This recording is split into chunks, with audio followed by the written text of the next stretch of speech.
you are an independent artist who is just getting started and trying to pick your music distribution platform, this is what you need to know before you pick DistroKid as your music distributor.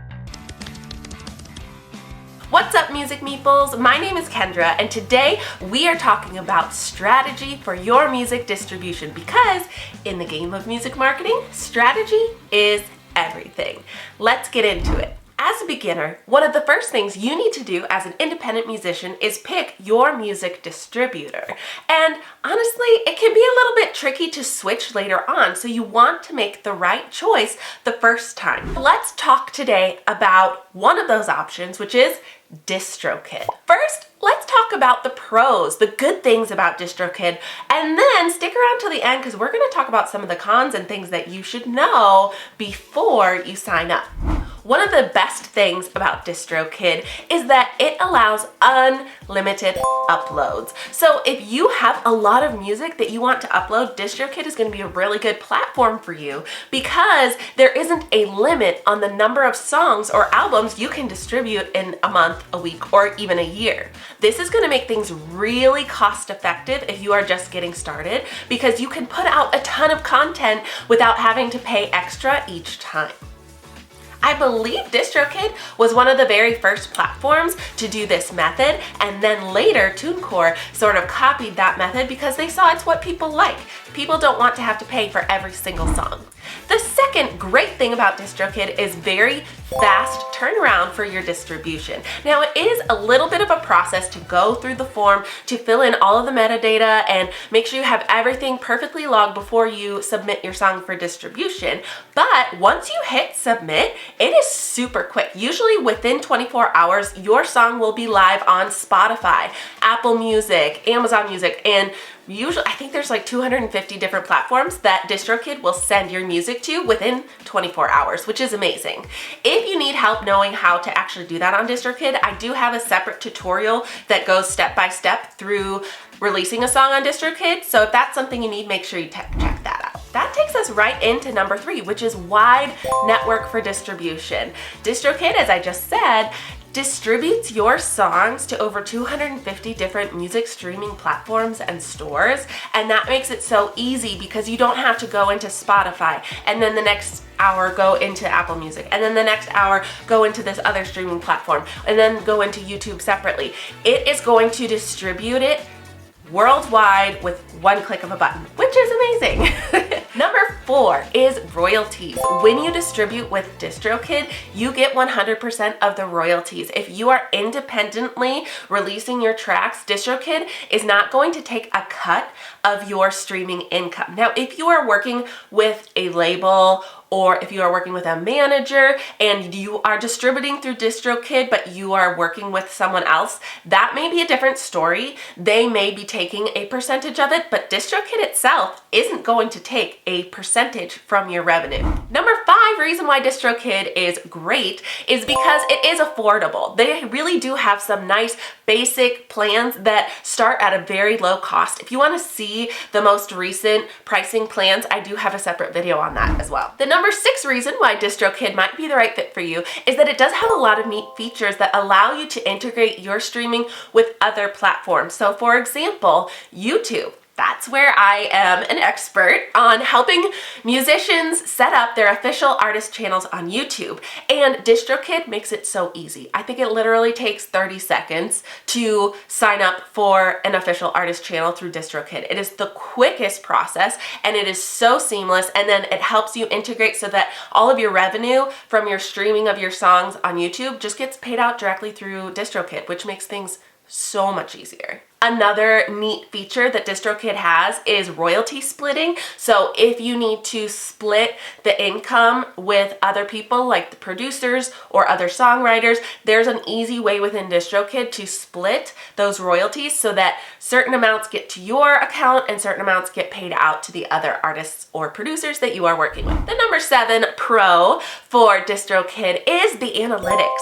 As you get into the higher payment plans, you are given access to some greater, more advanced analytics features on DistroKid. So analytics, that is the data. That's what's going to show you what is working with your music and what isn't. And this is really key to growing as an independent artist because you can see what is getting a response from your audience so that you can then make more content like that, and you will grow your fan base so much faster if you can learn to use analytics. So DistroKid has a lot of great insights for your music, what's working, what isn't, and they do have a lot of good tutorials as well that will teach you how to actually read those analytics. And the last great feature, number 8 of DistroKid, is that it does make it easy for pre-save links.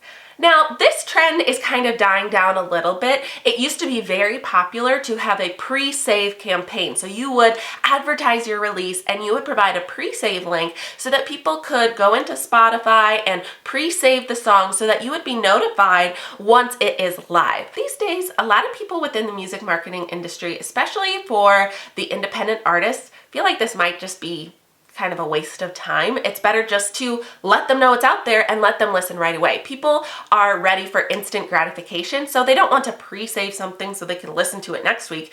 If it's already made, they want to listen to it now. So that is still a feature on DistroKid. You can do the pre-orders and pre-saves, which is great, but right now it's just not as much in trend, but it is still there in case that is a strategy you find is helpful for you. Okay, let's talk about why you maybe would not want to use DistroKid. Make sure you stick around to the end because we are now talking about the things that you really need to know before you sign up for DistroKid, and I'm going to tell you the story of one artist who was banned for life from DistroKid and they really don't even know why. The number one thing that you want to be aware of is that it is an annual subscription. So while you don't have to pay per release, you do have an annual fee that you have to pay.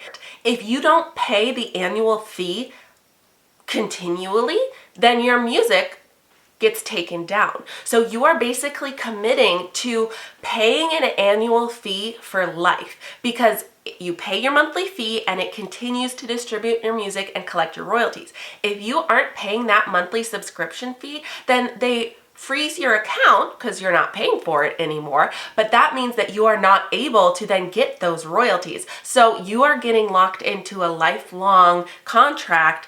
As long as you want to keep getting money for those releases, you have to still have a contract with DistroKid. Now, for most musicians, you're planning to release music for your entire life, so it's fine. You're going to be having this as a regular expense as part of your business as an independent artist. But just keep that in mind. It's not like you can release a bunch of songs in 1 year on the annual plan and then not have to pay. You have to continually pay the annual fee in order for DistroKid to continually release your music and collect royalties. So be aware of that.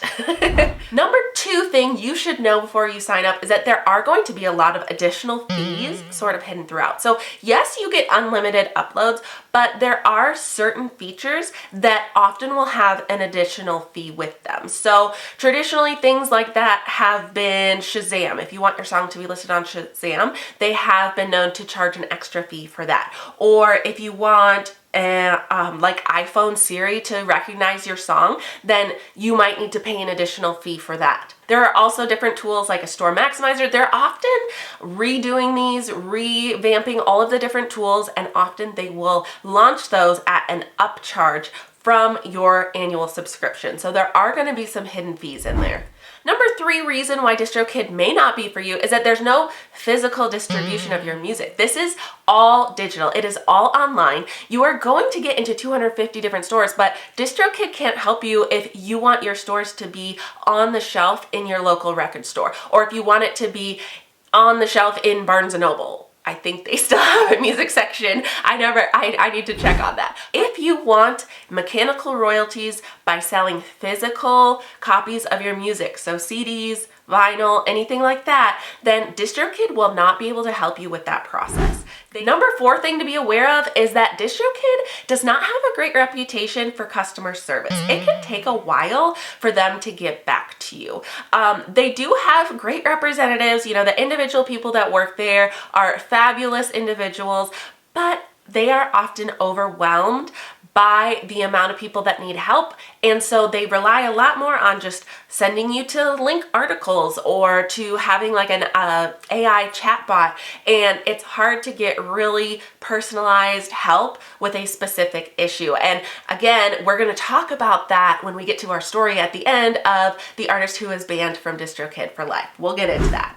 Number 5 con is that some people find the interface to be a little unfriendly. They think it's a little bit too basic. So when I went into all of the main 3, TuneCore, DistroKid, and CD Baby, we logged in and we created accounts. You could see very clearly that DistroKid has a very simple interface. Now, that can be a pro for a lot of people. They don't want to see all the options. However, if you already know what you're doing and you want to find certain features, it can actually be a little bit challenging because their main homepage interface is so simple and it's a little bit harder to find those more advanced features. Number 6 con is some people feel that DistroKid has limited marketing tools. So you will see a lot of options on other distribution sites that help you market your music, and the reviews that I was looking at, a lot of people feel like they're a little bit limited compared to some of the other ones. The promotional tools are a little bit basic compared to what other platforms can do.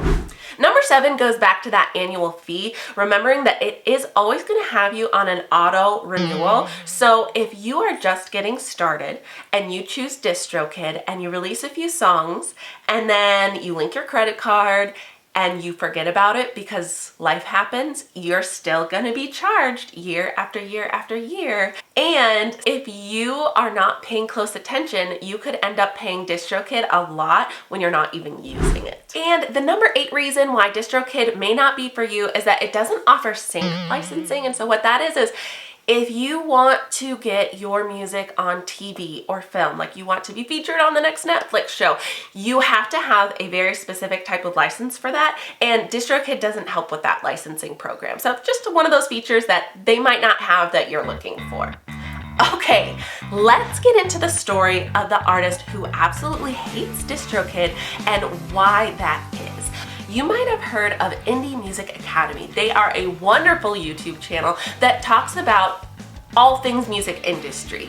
And Ryan is a musician who he runs this channel, and he has used DistroKid for many years, but now he hates DistroKid with a passion because they really handled a situation really poorly. So here's the story.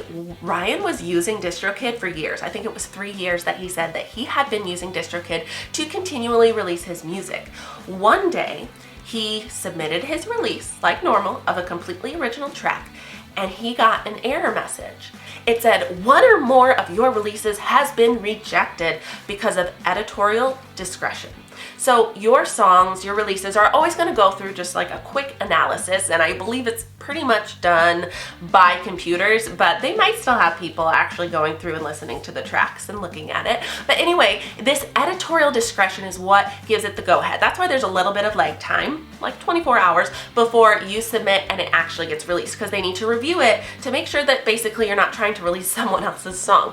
And what happened is Ryan's music was flagged. It was rejected because of editorial discretion. Here are some of the reasons why it might have been rejected. The actual note from DistroKid said that these are the reasons, possible reasons, that it could have been rejected. Too many similar releases from an artist. So if you're flooding your releases with a song that's basically exactly the same as the other one and you're just changing a little thing, that's going to be rejected. Poor quality of sound recording. So if you're not using decent audio recording equipment or there's a lot of background noise, they're going to reject your recording. If it's not music, you can't release like a poetic reading or a podcast through DistroKid. That's not what they do. Potential copyright or trademark infringement. If you are releasing something that includes trademarked phrases, or if you are releasing something that is too close to a song that has already been released, then they will reject your song.